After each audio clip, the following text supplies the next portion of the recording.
நீங்கள் தமிழ்நாட்டில் பிஸ்னஸ் பண்ணுறீங்க அப்படின்னா, அதுவும் மேனுஃபேக்சரிங் பண்ணுறீங்க அப்படின்னா, நீங்கள் கண்டிப்பாக அசோசியேட்டாக இருக்க வேண்டிய ஒரு ஆர்கனைசேஷன் டிக்கு, TIIC, Tamil Nadu industrial investment corporation. இது வந்து கவர்மெண்ட்டோடைய ஒரு பேங்க் மாதிரின்னு வச்சுக்கோங்களேன்.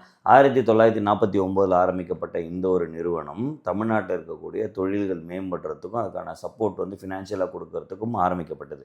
ஸோ பேங்க் தான் இருக்க இந்த லோன்லாம் கொடுக்கறதுக்கு. இது எதுக்கு அப்படின்னு கேட்டிங்கன்னா, பேங்க்குக்கும் டிக்குக்கும் 2, 3 வித்தியாசங்கள் வந்து உண்டு, அட்வான்டேஜஸ் உண்டுன்னு நம்ம வந்து சொல்லலாம்.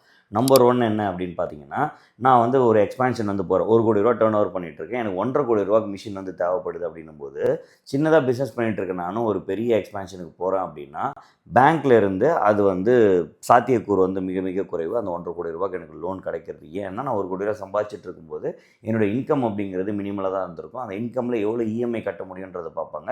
அந்த இஎம்ஐக்கு என்ன லோன் நம்மளால் கொடுக்க முடியுன்றதை பொறுத்து தான் பேங்க் பொதுவாக முடிவுக்கு வரும். ஆனால் டிக்கில் வந்து அப்படி கிடையாது. ஸோ 1 crore நான் சம்பாதிச்சிட்ருக்கேன் அப்படின்னாலும் என்னோடய ப்ரொஜெக்டட் பேலன்ஸ் ஷீட்டை பேஸ் பண்ணி நான் 1 கோடியோ 2 கோடியோ நான் லோன் வந்து வாங்க போகிறேன் அப்படின்னாலுமே கிடைக்கிறதுக்கான ப்ராபபிலிட்டி டிக்கில் மிகவும் அதிகம். நம்பர் 2 என்னென்னு வந்து பார்த்தீங்கன்னா, கவர்மெண்ட்லேருந்து நம்ம கொடுக்கக்கூடிய சப்சிடிஸ். டிக்லேருந்து நமக்கு சப்சிடிஸ் கிடைக்குது. சம்டைம்ஸ் சென்ட்ரல் கவர்மெண்ட்லேருந்து கூட நமக்கு சப்சிடிஸ் வந்து கிடைக்கும். அந்த சப்சிடிஸை இவங்களே ப்ராசஸ் பண்ணி, நமக்கு லோன் கூட இவங்களே ப்ராசஸ் பண்ணி சப்சிடி அவைல் பண்ணி கொடுக்க வேண்டிய ரெஸ்பான்சிபிலிட்டி இவங்க எடுத்துப்பாங்க. நம்ம செப்பரேட்டாக டாக்குமெண்ட் பண்ண தேவையில்ல.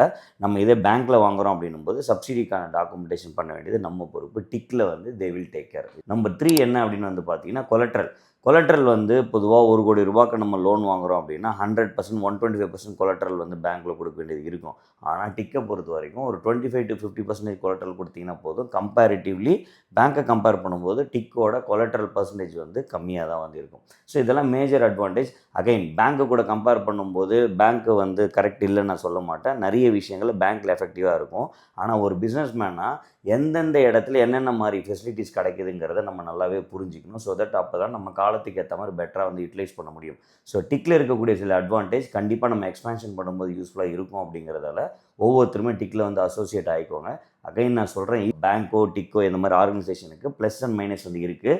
எல்லாத்தையும் புரிஞ்சுக்கிட்டு செயல்பட வேண்டியது வந்து நம்மளோட ஸ்மார்ட்னஸ். அதை நம்ம தெரிஞ்சுக்கிட்டால் தான் பெட்டராக நம்ம அட்வான்டேஜ் எடுக்க முடியும். Thank you very much.